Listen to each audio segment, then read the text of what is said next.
welcome to Brain Roots IAS. Today we will study India's AI blueprint.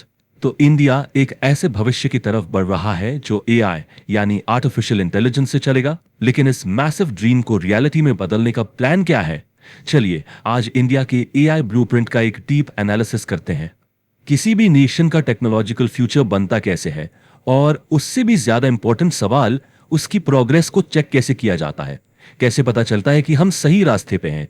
ये वो बड़े सवाल हैं जिनका जवाब इंडिया अपने AI मिशन के जरिए ढूंढ रहा है। और देखिए, ये कोई थियोरेटिकल सवाल नहीं है। मार्च 2026 में एक पार्लियामेंट्री कमेटी ने इंडिया की सबसे एम्बिशियस AI स्ट्रैटेजी को रिव्यू के अंदर रखा। यह कोई मामूली मीटिंग नहीं है, बल्कि ये एक पैमाना है ये जानने का कि देश का सबसे बड़ा टेक्नोलॉजिकल ड्रीम सही डायरेक्शन में जा भी रहा है या नहीं। तो जिस स्ट्रैटेजी का इतना बड़ा रिव्यू हो रहा है वो है India AI mission. But what exactly is it? आखिर ये है क्या, और सरकार इसके जरिए क्या अचीव करना चाहती है? आइए इसे डिटेल में समझते हैं। देखिए, इंडिया AI मिशन फंडामेंटली एक नेशनल मिशन है। इसका मेन एम है AI इनोवेशन को फोस्टर करना। लेकिन कैसे? इसके 3 मेन ऑब्जेक्टिव्स हैं। फर्स्ट, बाय डेमोक्रेटाइजिंग कंप्यूटिंग एक्सेस, मतलब हाई पावर कंप्यूटिंग को सबके लिए अवेलेबल कराना, चाहे वो छोटे से छोटा स्टार्टअप हो या कोई researcher. Second, improving data quality, क्योंकि AI उतना ही अच्छा होता है जितना अच्छा उसका डेटा होता है। And third, developing indigenous AI capabilities, यानी देश में ही AI टैलेंट और टेक्नोलॉजी को डेवलप करना। इस मिशन की जर्नी 2024 में शुरू हुई, जब मेटी यानी ministry of electronics and information technology ने इसे लॉन्च किया। और अब जस्ट 2 साल बाद 2026 में पार्लियामेंट्री स्टैंडिंग कमेटी इसका पहला मेजर परफॉर्मेंस एनालिसिस कर रही है, यह देखने के लिए कि मिशन ने अब तक क्या हासिल किया है।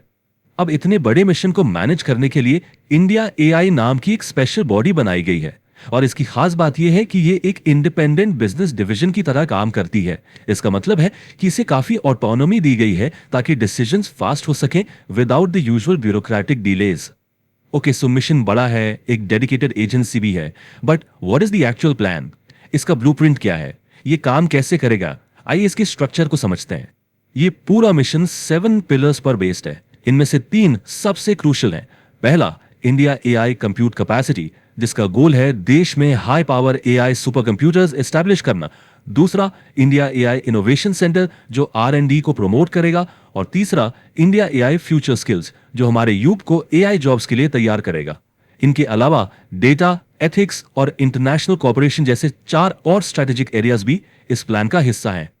और ये सब कुछ एक बहुत ही स्पेसिफिक टाइमलाइन के अंदर अचीव करना है, and that timeline is just 5 years. ये नंबर बहुत इंपॉर्टेंट है। ये दिखाता है कि सरकार इसे एक मिशन मोड प्रोजेक्ट की तरह देख रही है, ना कि कोई नेवर एंडिंग स्कीम। हर साल के लिए क्लियर टारगेट्स और डिलीवरेबल्स हैं। तो अब हम वापस अपनी शुरुआती बात पर आते हैं। ये जो 2026 का रिव्यू हो रहा है वो एग्जैक्टली इन्हीं चीजों पर फोकस्ड है। इस 5 ईयर प्लान का परफॉर्मेंस, इसे मिले फाइनेंशियल एलोकेशंस का इस्तेमाल, और इसका ओवरऑल एग्जीक्यूशन कैसा चल रहा है। लेकिन सवाल ये उठता है कि एक टेक्नोलॉजी मिशन पर इतनी हाई लेवल स्क्रूटनी, इतनी जांच पड़ताल इतनी इंपॉर्टेंट क्यों है? Why does this level of scrutiny matter so much? The answer is simple: accountability. यही ओवरसाइट, यही निगरानी ये इंश्योर करती है कि इतने बड़े स्केल का मिशन, जिसमें हजारों करोड़ का इन्वेस्टमेंट है, वो अपने ट्रैक पर रहे। ये सुनिश्चित करती है कि पैसा सही जगह लगे और देश का AI फ्यूचर इफेक्टिवली बिल्ड हो। तो सबसे बड़ा सवाल अब यही है, क्या इतनी रिगरस ओवरसाइट ये इंश्योर कर पाएगी कि इंडिया AI मिशन अपने एम्बिशियस गोल्स को अचीव कर ले? ये एक ऐसा सवाल है जिसका जवाब इंडिया के टेक्नोलॉजिकल फ्यूचर को डिफाइन करेगा। If you found this lecture helpful, like, share and subscribe to the channel.